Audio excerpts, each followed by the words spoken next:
தென்னாடுடைய சிவனே போற்றி, எந்நாட்டவர்க்கும் இறைவா போற்றி. வணக்கம் சிவ சொந்தங்களே.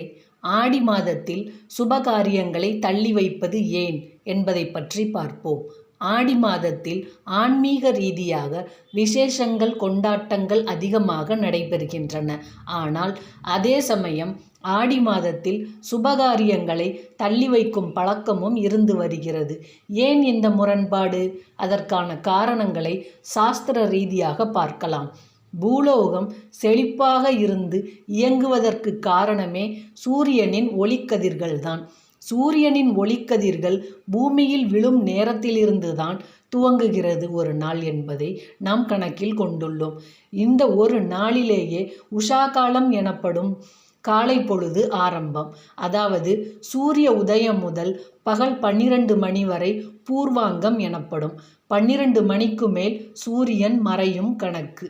அதாவது உச்சி பொழுது முதல். பூர்வாங்கம் என்பது ஏற்றத்தை குறிக்கும். அபராணம் என்பது இரக்கத்தை குறிக்கும். இதே போலத்தான் ஒரு வருடத்தில் தை மாத பிறப்பு முதல் ஆனி மாத முடிவு வரை உத்தராயணம் என்றும், ஆடி மாத பிறப்பு முதல் மார்கழி மாத முடிவு வரை தட்சிணாயனம் என்றும் கூறப்படுகிறது. சூரியனின் சக்தியானது உத்தராயணத்தில் பாசிட்டிவ் சார்ஜினை தருகிறது. தாமத குணமான நெகட்டிவ் சார்ஜினை தட்சிணாயனத்தில் கொடுக்கிறது.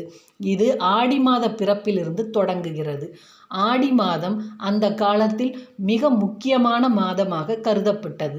ஏனென்றால் அந்த நாட்களில் விவசாயத்தை நம்பித்தான் ஜீவனம் நடந்து கொண்டிருந்தது. ஆடிப்பட்டம் தேடி விதை என்று பழமொழியை உண்டு.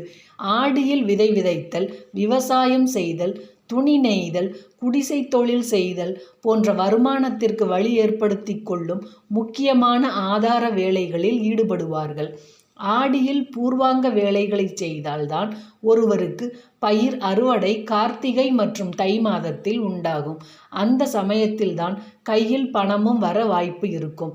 அதனால் இந்துக்களின் முக்கிய பண்டிகைகளான தீபாவளி, பொங்கல் மற்றும் திருமண வைபவங்களுக்கு பணத்தட்டுப்பாடு இல்லாமல் இருந்து வந்தது.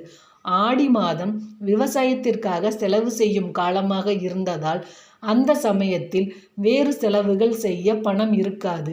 அதனால்தான் வீட்டில் நல்ல காரியங்கள் நடைபெறாமல் இருந்ததே ஒழிய ஆடியில் திருமணங்கள் செய்யக்கூடாது என்று எந்த சாஸ்திரத்திலும் சொல்லப்படவில்லை. ஆடி மாதம் முழுவதுமே விசேஷம்தான். ஒரு வருடத்தை போக சம்பிரதாயம், யோக சம்பிரதாயம் என இரண்டாக பிரிப்பர். போக சம்பிரதாயம் என்பதை தை மாதம் முதல் ஆணி வரை உள்ள காலம். யோக சம்பிரதாயம் என்பது ஆடி முதல் மார்கழி வரை. போக சம்பிரதாய காலத்தில் கல்யாணம், விருந்து, விசேஷங்கள் என்று மகிழ்ச்சியாக இருக்கும் காலம். யோக சம்பிரதாயம் என்பது தபஸ், யாகம், யஞ்ஞம், பூஜைகள், பிரார்த்தனைகள் செய்யக்கூடிய காலம்.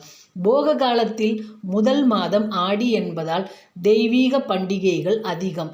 ஆடி பிறப்பு, ஆடி செவ்வாய், ஆடி வெள்ளி, ஆடி அமாவாசை, ஆடி பௌர்ணமி, ஆடி தபசு, ஆடிப்பெருக்கு, ஆடிப்பூரம் என்று மாதம் முழுவதுமே விசேஷமாக உள்ளது. ஆடி மாதத்தில் சந்திரன் சொந்த வீட்டில் இருக்கிறார். அந்த சொந்த கஷேத்திரத்தில் சூரியனுடன் சம்பந்தம் ஏற்படும் பொழுது அதற்கு விசேஷம் அதிகம் உண்டு. அந்த ஆடி மாதத்தில் பகவத் தியானம் செய்வது ரொம்பவும் முக்கியமானது. ஆடி மாதம் முழுவதும் ஒரு பொழுது விரதம் இருந்து பகவானை பூஜித்து தியானித்து வந்தால் சகல சம்பத்துகளும் சேரும். இது போன்ற ஆன்மீக தகவல்களுக்கு நமது ரேவதி ராஜ் சேனலை சப்ஸ்கிரைப் பண்ணுங்க. இன்பமே சூழ்க, எல்லோரும் வாழ்க. திருச்சிற்றம்பலம்.